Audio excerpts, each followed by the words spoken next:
of responsibility. Responsibility is the ability to respond appropriately to a person or situation. When the clarion call goes out for souls to undertake certain jobs, do you respond? Do you respond to your intuition and to visions that are sent to you?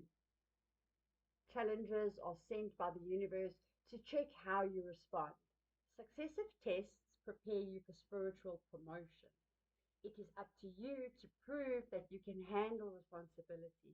Before promotion, you must pass the tests, for many souls may be relying on you. As above, so below. As soon as you believe your child will drive your car safely, you are happy to lend it to them. When a student is trusted to behave honorably and sensibly, he is made a prefect. A business person is not promoted until he has demonstrated he can deal with likely problems. When the powers that be believe that you can do a piece of work properly, they will give you the responsibility for it. There are certain times in life when we take on spiritual responsibilities. One is to bring a child into the world.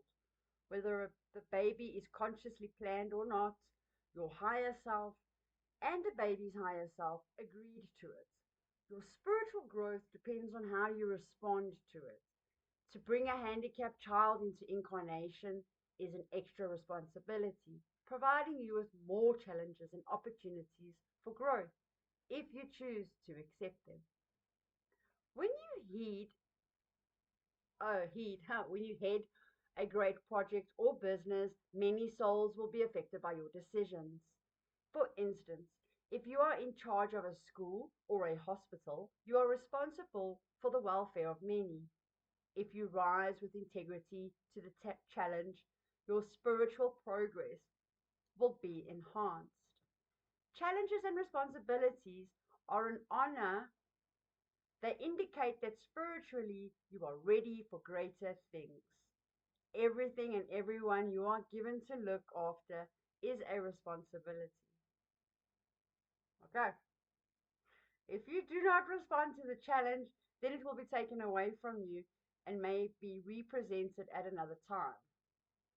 Everything in your life is on loan to you. How do you look after your children, your home, garden, clothes, and books? You have a responsibility to take care of them. You cannot take on great responsibility in life if you do not take care of your own needs. Your emotions and spirit needs to be looked after. Your body is a temple which must be cared for. Take care of yourself first. Then you are in a fit state to help others. However, with the exception of your small children, you are not responsible for anyone else. Every single individual is responsible for their own feelings, their own destiny, and you do not have the right to carry someone else's burdens for them, for then you prevent their growth. This laugh of ours. Your responsibility is to empower and strengthen others and encourage them to carry their own responsibilities. A client of mine called Bernard was a charming, if somewhat worried looking young man. He had a mentally retarded sister. She was perfectly capable of looking after herself and could keep down a simple job.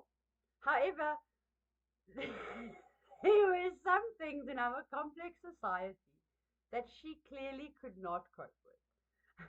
Her parents could not handle the responsibility of this young woman.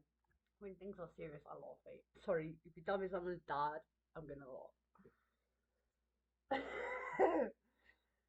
I don't know what.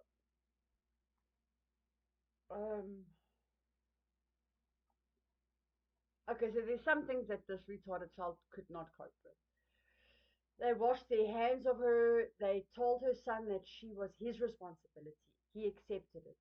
None of the other siblings wanted to know, and he became overly protective of her. When he had to go away on an extended trip, he was extremely worried that she wouldn't be able to cope. He asked another sister to go down for the weekend and keep an eye on the girl. She declined, saying it had nothing to do with her. In the end, he had to leave her to fend for herself. When he returned from his trip, he discovered that she had done all the jobs around the house that he had been doing for years, thinking that she was incapable. Furthermore, she had called a plumber when her radiator leaked, looked after her neighbor's child when he had a crisis, and done all of her own shopping. He realized that for years he had controlled her life and denied her the opportunity for taking responsibility for herself. By being overprotective, he had shown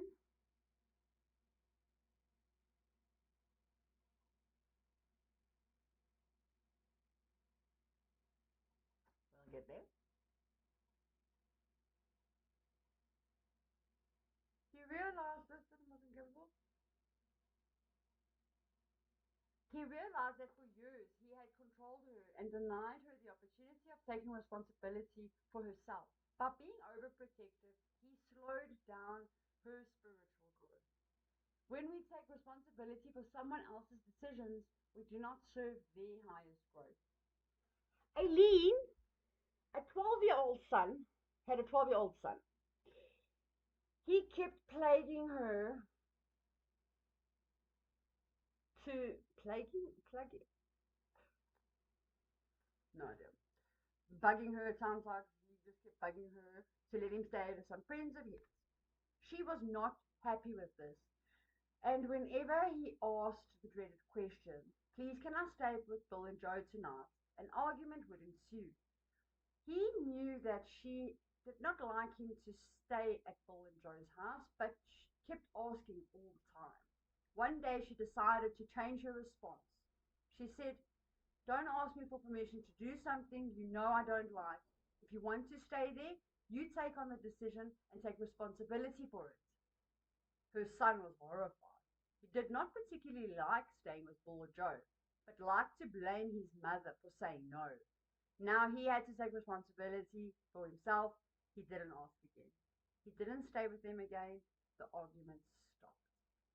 We disempower children by taking responsibility for them. God, that's a hard one, eh? We'll suffer, we'll struggle, and you know it's really good. A disempowered person is always angry.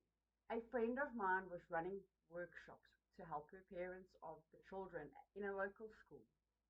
Her opening words were, if you have problems with your child, do not expect him to change. Change your own behavior and your child will follow suit. The parents were stunned, but saw the logic of it. The biggest concern of most of the parents was getting their children to do their homework. The parental behavior included threats, bribes, bullying, and doing it for them. In other words, parents were taking responsibility for their child doing their homework. My friend told them, your child is responsible for doing his own homework. If he refuses to do it, just say, that's fine, don't do it then. However, do not sign the child's card. Let him face the consequences himself. The parents looked dazed and totally relieved. The teachers backed my friend up, and children started to do their homework voluntarily. True responsibility is the ability to respond to the needs of all around you, to flowers, trees, animals, humans, and the planet. An involved, an evolved being responds graciously to every living creature in the universe. I had lunch with a lady, not me, this person who wrote the book, right? I had lunch with a lady who I admire very much. She is a healer who runs groups and a healing center and has helped many thousands of people. Just be careful, those people can also be dangerous. I've been there, done that. Very dangerous. A lot of this healing you can do by yourself, honestly. God is powerful on his own. Groups are nice, but this therapy stuff is a little bit. Anyway, let's stick to the topic at hand. We are reading The Law of Responsibility. I had lunch with a lady who I admire very much. She is a healer who runs groups in healing center and has helped many thousands of people. She always seems pleasant and calm and radiant. I asked her how her pathway started, and she told me that her father was a schizophrenic. He behaved in a bizarre way and was a dangerous parent to have. She did not blame him or feel angry. She accepted that she had chosen him as a parent to teach her incredible lessons. She said that she had learned so much as a result of her experiences with him that she wanted to help others. The challenges of her early life gave her compassion and strength, which prepared her for the responsibility of healing others. A young man called James had always felt inadequate. Oh, I skipped a whole paragraph. Which helped her to be, this lady's dad helped her to be compassionate and strength and take responsibility for the healing center. It is very common for a child to carry the beliefs dumped on them by their parents. Sometimes board we take on border projection from a teacher. A young man called James had always felt inadequate. Then he realized that he was 10 years old and felt below par because of problems at home. At the time, his teacher had constantly reiterated to him, "You're stupid." He had taken it in. It had become one of his programs, and he had been carrying that burden ever since. It was time to return that belief back to source. Teacher, you're dumb. You're stupid. Because you're still broke. He said that and visualized the teacher, Mrs. B, coming to him. He handed the belief back to her. Only then was he able to remember times when he had been bright, alert, and praised for his quickness. His sense of self esteem and worth blossomed. If you are carrying a family belief, a family emotion, a family secret, hand it back to the person who gave it to you. Do it lovingly but firmly. Alternatively, call in the angels and ascended masters and ask them to transmute the energy. Do no such thing, ask God alone. God is the one who gives ascended masters and angels permission. So why are we doing the third party thing? If you cannot tell someone about a situation or how you feel because they hurt you, made you jealous or depressed, you are taking responsibility for their feelings. You what? If you cannot tell someone about a situation or how you feel, in case they feel hurt, angry, jealous, or depressed, you are taking responsibility for their feelings. Yeah, and sometimes you think you'll offend somebody, and then when you do it, they're like nonchalant about it. So it is. You mustn't like think you know how they're gonna respond. We each have our own cross to carry. You do them an injustice. When you speak honestly about your own feelings, you are taking responsibility for yourself. And in doing so, you release the other person as well as yourself. Most of us project our own feelings onto others. In other words, we would be angry in that situation, so we imagine that they would be angry too. Exactly. We dump our stuff onto them.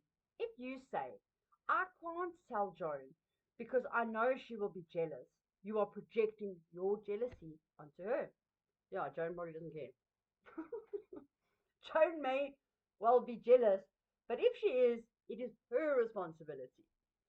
When we understand that the law of when we understand the spiritual law of responsibility, we no longer blame anybody else or project our feelings on to others.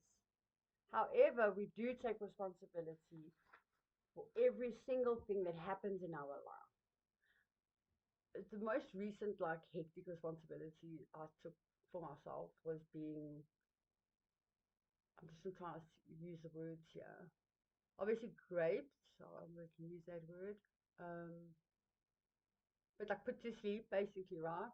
Without my knowledge. And I was kicked out of my mom's house and then put in that situation. And I blamed my parents for that for quite a while. And when I took responsibility for it, and also being raped many other times, I've taken responsibility for that. And only in the last 3 years, and that's happened since I was a child. So, and then the most recent time. So it has always been my fault. And it was probably the most liberating thing I've done for myself as a person. I've always been very,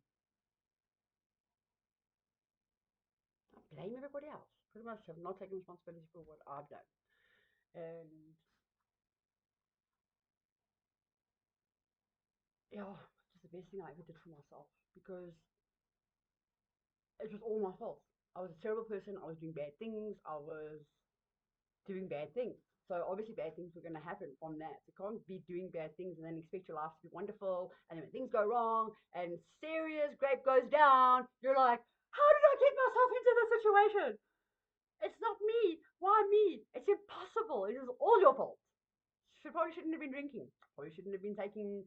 Probably shouldn't have been doing whatever you were doing. Probably shouldn't be doing random stuff with random boys. Probably shouldn't be in random places. Probably shouldn't be in random cars. There's just so many things you did that made it your fault. So now I find since I've taken that responsibility, I'm probably more of a nerd now where I'm extremely cautious. Extremely cautious. I don't want to meet new friends. I'm not interested in new people. I much more suss out someone than just be their friend. And Kelly used to just be everybody's friend. So that person's long gone. Since taking accountability and responsibility for myself and my actions, because you know that situation that I was in, I was probably going to be killed, like for real. So I have to protect myself. I could never put myself in a situation and then blame somebody else for it. Like, no, it was all my fault. So it's actually a very nice chapter to read.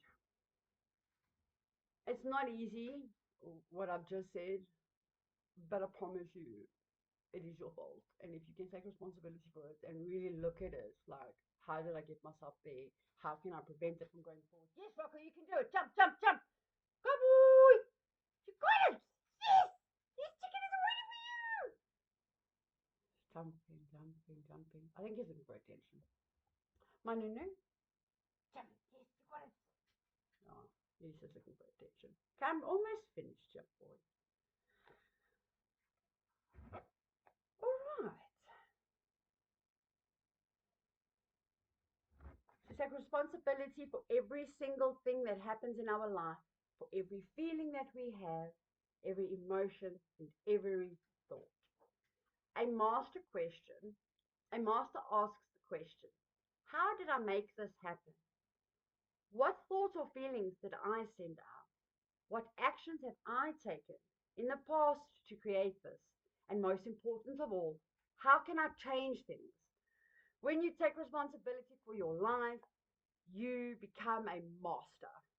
I am responsible for my own pathways and allow others to be responsible for theirs. Cool. I will post the other video, so I'm going to quickly do an outro here. I've been recording on my phone like forever, right? And this storage is just a nightmare. It's not happening. So I have not been posting content on YouTube because of that, because I record on my phone. This quality is terrible. So it is what it is. I've actually got a meeting coming up now. So I was busy preparing the camera and then I was like, oh yeah, I can record my YouTube videos on my laptop. So I'm going to, so I just thought I would read. I'm going to kill three birds with one stone. I like to read before I go to meetings because it helps me then stay focused and more on par with what I'm saying. So I did a recording for YouTube. I read aloud and recorded, and then posted content. And I got prepared for my meeting, which I'm very glad about. That was 20 minutes. So I wanted to read, and that's good. So that's all done. I'm going to read, I can't remember which book we said. I think it was the law of, not the book, the chapter. We're reading this chapter. I'll tell you now which one we're reading. As soon as this meeting's over, while I still look half decent, because this isn't going to last long. And then I don't mind posting like when I don't look good, but it's not a good representation of the world. To put yourself out there in the pajamas and stuff, you can go and see my first 100 videos are very much like that. So the video that we were actually recording and doing, in the chapter we were reading, was the law of affirmations. That was not that one. We finished law of affirmations. We were busy with the law of attachment. Diana, cool. Okay, cool, guys. So the law of attachment, that's going to be the next video. And then what's so nice is it won't be part 1s, part 2s, or part 3s. It will just be the whole chapter. I'm going to read this whole book. You can see I don't agree with everything that these things say, but there is a lot of enlightenment that I like to share. And it is a build up to something. So if you are subscribed and we are following and you're watching these videos, you'll know that. And if you read my bio, there's still a lot to come. So this is all just a build up to the mind, controlling your mind, reprogramming your mind, and everything to do with spirituality, metaphysics. That's my thing. So that's why I do like to read the spiritual books and I talk about religion because all of it is literally so important. And I like to just share my journey and how much, like, what I've known. Like, it's helped me a lot to get to know myself. And only through that, it's been through spirituality, really. Because how else do you get to know yourself but through yourself? So yeah, that is that. I'm going to. I'm just so chuffed that I don't have to worry about the video stopping working. Cause it's full. Cause it's full. Cause it's full. So yeah, maybe I can even do lives now. I can do a live reading. I'm gonna do a live reading. I'd like to do that. I haven't done a live in a long time. Since last month. Alright guys, peace, love, adios, amigos. And then if you have made it to this end, please comment that you are cool with the readings and you like my reading style, because I like to give my input and change it up and just talk. Desperate for my attention. Let me go. Subscribe, like, comment, and I'll see you in the next one. Peace, love, namaste.